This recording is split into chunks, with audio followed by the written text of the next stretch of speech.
It's my honor and privilege to be among this group of talented individuals.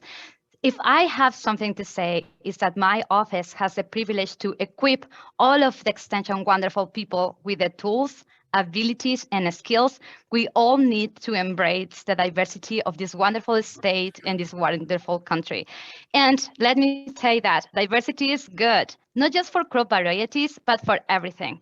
In my experience as a Mexican immigrant that has worked in university system for like 13 years, I know that from forestry to 4-H, we all need to realize the mission of becoming increasingly the extension that is relevant for all extension populations. So my mission is to design, implement in collaboration with the university partners all the tools that we need to embrace strategies of equity, diversity, and inclusion. And as you all know, every extension professionals gets to have a part of this. And it will take all of us to continue to build the extension for the future. So that's why I am very proud that thankful that I get to do the job of designing the following strategies for all the extension professionals and volunteers across the state in Oregon.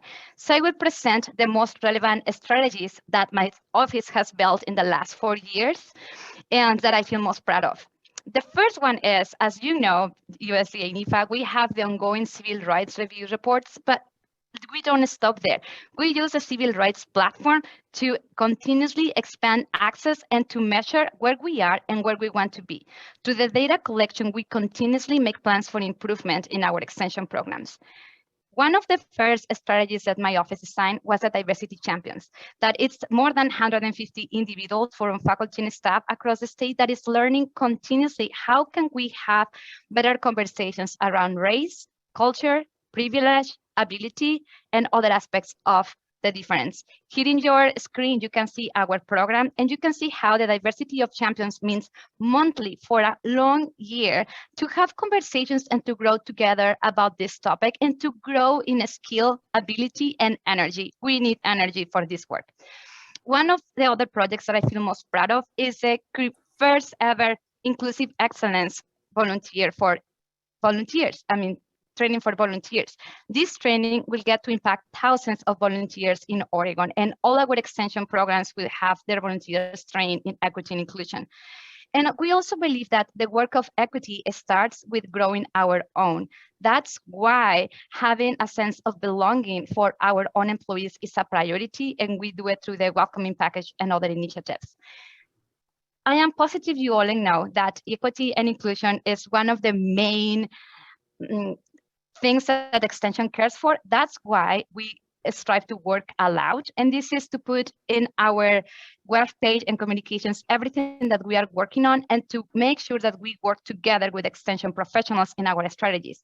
One way to do that is through the listening sessions. We recently held 5 listening sessions in Spanish and in English to help us inform our strategy for the upcoming years regarding what each employee needs to increase their skills and abilities to build a more accessible extension program. Another thing that we did is the Leading Change program, that it is 5 sessions that all our extension leadership went through to create the abilities and skills to lead in inclusion.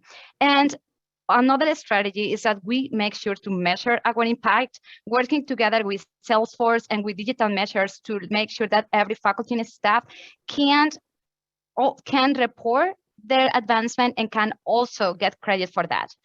And as you know, extension is a natural convener of vital conversation. Recently, there are 2 strategies that our office is leading here in at Oregon and with community organizations, and it's a Latinx initiative and also the courageous conversations about race for our own extension force, but also with campus and statewide partners. And as extension, we convene as much as we can these vital conversations in our communities.